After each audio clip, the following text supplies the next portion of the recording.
Hi friends, ఎలా ఉన్నారు? నేను మీ దత్త. ఈరోజు మన వీడియోలో జూనియర్ లెక్చరర్ తెలుగుకు సంబంధించిన పుస్తకాలు మరి ఏవి చదువుకోవాలి, అందులో కొత్త పుస్తకాలు 2025 ప్రకారం ఎలాంటి పుస్తకాలు చదువుకోవాలి.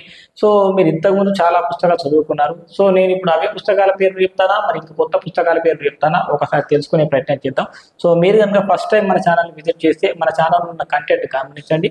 సో మీకు ఉపయోగపడే వీడియోలు ఉంటాయనుకుంటే డెఫినెట్గా మన ఛానల్ని సబ్స్క్రైబ్ చేసుకుని బెల్ ఐకాన్ని యాక్టివేట్ చేసి పెట్టుకోండి. ఎందుకంటే నేను పెట్టే ప్రతి వీడియో మీకు రావాలంటే, మీ దాకా రావాలంటే సబ్స్క్రైబ్ చేసుకోండి. అలాగే ఒక చిన్న లైక్ ఇవ్వండి. ఎందుకంటే మీరు చేసే లైక్ వల్ల మరెంతో మంది కొత్త వాళ్ళకి ఈ వీడియో రీచ్ అవుతుంది. సో అందుకోసమని మన ఛానల్ని సబ్స్క్రైబ్ చేసుకోండి. ఇక టాపిక్లోకి వస్తే, ఫస్ట్ ఆఫ్ ఆల్ తెలుగుకు సంబంధించినటువంటి పుస్తకాలు ఏంటి? సో ముఖ్యంగా మన లిటరేచర్కి సంబంధించి మనకు జేఎల్ తెలుగు సంబంధించి సో ఒక 3-4 భాగాలుగా మనం విభజించడం జరిగింది. సో ముఖ్యంగా ఫస్ట్ సాంప్రదాయ కవులు అంటారు. అంటే ఓవరాల్గా తీసుకుంటే సాంప్రదాయ కవుల గురించి, కవిత్వోద్యమాల గురించి, ప్రక్రియల గురించి, దాంతోపాటు బాల వ్యాకరణం అంటే నార్మల్ వ్యాకరణము, బాల వ్యాకరణం ఇవన్నీ సంబంధించి విమర్శ, సో భాషా శాస్త్రాలకు సంబంధించిన కొన్ని అంశాలు, జానపద సాహిత్యం, ఈ ముఖ్యంగా ఈ టాపిక్స్ చుట్టే ఈ సిలబస్ మొత్తం ఉందన్నమాట. సో ఏమైనా ఒకటి రెండు ఇవేమన్నా లాంటి చిన్న చిన్న టాపిక్స్ వేరే ఉంటాయి. సో ఈ విధంగా ఈ ఉన్న కొద్ది టాపిక్సే కానీ చాలా డెప్త్ సబ్జెక్టు. సో జేఎల్ డిఎల్కి సంబంధించినటువంటి ప్రిపరేషన్ కొనసాగించే వాళ్ళు డెఫినెట్గా ఈ వీడియో చూడాల్సిందే. సో ఫస్ట్ ఆఫ్ ఆల్ మనం ప్రతి ఒక్క అభ్యర్థి దగ్గర ఉండాల్సిన పుస్తకం ఏంటంటే తెలుగు సాహిత్య దీపిక. ఈ పుస్తకం చాలా అంటే చాలా ఇంపార్టెంట్. తెలుగు సాహిత్య దీపిక మద్దిలేటి సార్ రాసినటువంటిది. సో అన్ని పుస్తకాల సారాంశం మరియు ఓవరాల్గా దాంట్లో ఉంటుందన్నమాట. సో అన్ని పుస్తకాల సారాంశాన్ని ఒక దగ్గర చేర్చినటువంటి పుస్తకమే తెలుగు సాహిత్య దీపిక. దాన్ని అప్డేట్ చేయడం జరిగింది. సో సైజు పరంగా ఒకప్పుడు ఇంతే ఉంటే, సో ఇప్పుడు కొంచెం పెద్దగా అయింది. సో సబ్జెక్ట్ని అప్డేట్ చేయడం జరుగుతుంది అనమాట. ఇక రెండో పుస్తకం వచ్చినట్టయితే మనకు చాలా అంటే చాలా ఇంపార్టెంట్. మనకు ప్రొఫెసర్ వెలమల సింహన రాసినటువంటి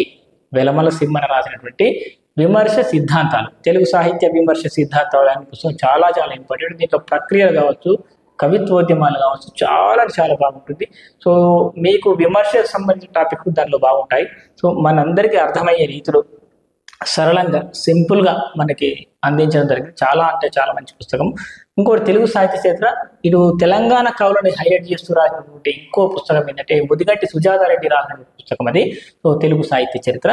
సో ఈ పుస్తకం కూడా మీకు అందరికి చాలా అంటే చాలా బాగా ఉపయోగపడుతుంది. సో మన తెలంగాణలో ఉన్న ప్రముఖ కవులను హైలైట్ చేస్తూ, మన సంస్కృతి సాంప్రదాయాలను హైలైట్ చేస్తూ ఈ పుస్తకం రాయడం జరిగింది. ఇది కూడా మనకు చాలా అంటే చాలా బాగా ఉపయోగపడుతుంది. అలాగే జానపద సాహిత్యానికి సంబంధించిన అంశాలు ఎక్కడ చదువుకోవాలా, ఏ పుస్తకాలు బాగుంటాయి అంటే అన్ని పుస్తకాల్లో బాగానే ఉంటాయి. కానీ మనకు స్పెసిఫిక్గా ఒక పుస్తకం చెప్తాను. దేవిరెడ్డి రామకృష్ణారెడ్డి గారు రాసినటువంటి ఒక పుస్తకం ఉంది, తెలుగు సర్వస్వం, బుక్ నంబర్ 3. అందులో బుక్ 1, బుక్ 2, బుక్ 3, బుక్ 4 ఇట్లా చాలా పుస్తకాలు ఉంటాయి. బుక్ 3 అనే దాంట్లో మనకు చాలా అంటే చాలా మంచి సమాచారం ఉంది. ఈ విమర్శకు సంబంధించి, అలాగే మనకు జానపద సాహిత్యానికి సంబంధించినటువంటి 3rd బుక్ అయితే చాలా అంటే చాలా బాగా ఉపయోగపడుతుంది. మిగతా 1st, 2nd కూడా మీకు కావాలని కూడా తీసుకోండి. 1, 2, 3 ఉంటే కూడా బాగుంటుంది. లేదు అనుకుంటే అట్లీస్ట్ 3 అయినా తీసుకోండి. చాలా అంటే చాలా బాగుంటుంది. జానపద సాహిత్యం పరంగా మనం జేఎల్ డిఎల్కి సరిపోయేటంత పుస్తకం అయితే చాలా బాగా ఉపయోగపడుతుంది. సో ఇక విమర్శ పరంగా తీసుకున్నట్టయితే భూదాటి వెంకటేశ్వర్లు గారు రాసినటువంటి ఒక మంచి పుస్తకం ఉంది. సో ఆ పుస్తకమే తెలుగు సాహిత్య విమర్శ. భూదాటి వెంకటేశ్వర్లు అని చెప్పేసి పుస్తకం ఉంటుంది. అది తీసుకోండి, చాలా చాలా బాగా ఉపయోగపడుతుంది.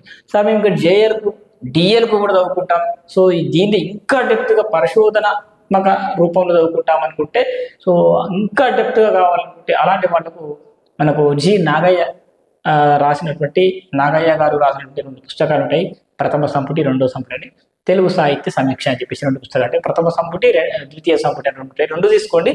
సో ఇంకా మీకు టైం ఉంది అనుకుంటే, ఇంకా డెప్త్గా మీరు అధ్యయనం చేస్తామనుకుంటే ఈ 2 పుస్తకాలు చాలా అంటే చాలా బాగా ఉపయోగపడతాయి. సో ఇట్లా మనకు అనేక పుస్తకాలు ఉన్నప్పటికీ ఈ ముఖ్యమైన మెయిన్ పుస్తకాలు ఉంటే బాగుంటుంది. అలాగే నేను కూడా ఒక 18-20 పుస్తకాల సమాచారాన్ని సేకరించి ఒక సంవత్సరం నుంచి అవి రాయడం జరుగుతుంది.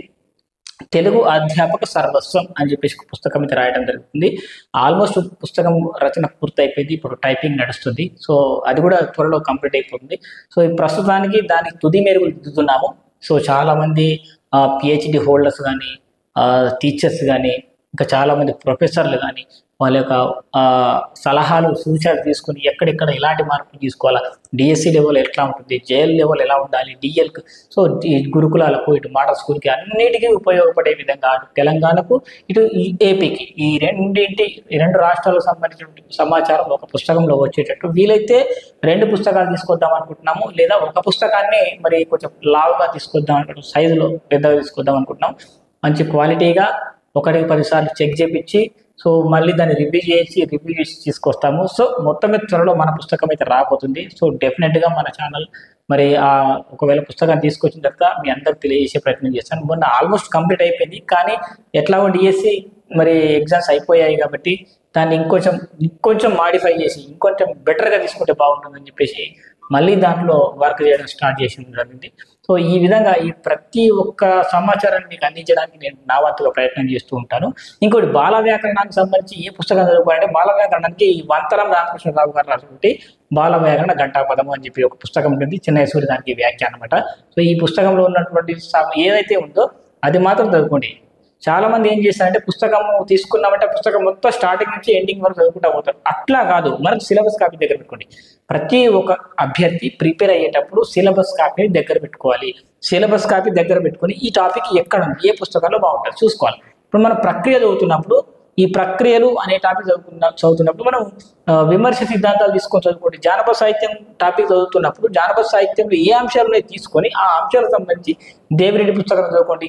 సో ఇవన్నీ చదివిన తర్వాత కూడా మళ్ళీ ఇంకా తెలుగు సాహిత్య దీపిక అనే పుస్తకంలో కూడా ప్రతి ఒక్కరు చదువుకోవాల్సిందే.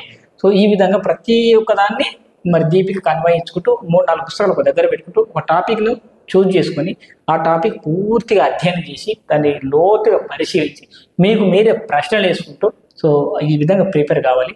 సో 1 సంవత్సరం అకాడమీకి పోయినా సరే నోటిఫికేషన్ రాకపోని అనుకుంటే 1 సంవత్సరం డెఫినెట్గా మీరు మంచి సబ్జెక్ట్ నాలెడ్జ్ మరి గెయిన్ చేసుకోగలుగుతారు. సో ఈ విధంగా నోటిఫికేషన్ రాగానే మీరు ఈజీగా జాబ్ కొట్టుకోగలుగుతారు, అవి ఎన్ని పోస్టులైనా సరే. సో ఇది మరి ఇట్లాంటి మరిన్ని వీడియోస్ కోసం మరిన్ని అప్డేట్స్ కోసం మన ఛానల్ని సబ్స్క్రైబ్ చేసుకోండి. మీరు ఎవరైనా మన ఛానల్లో ఆన్లైన్ ఎగ్జామ్స్ రాయాలనుకుంటే మన ఛానల్లో కూడా మరి అందుబాటులో ఉన్నాయి. ఆన్లైన్ ఎగ్జామ్స్ రాసుకోండి, జేఎల్ కావచ్చు, డిఎస్సి కావచ్చు, టీజీటీ, పీజీటీ కావచ్చు, ఏదైనా రాసుకోవచ్చు. సో ఇది ఫ్రెండ్స్ వాళ్ళ వీడియో. Thanks for watching. బాయ్.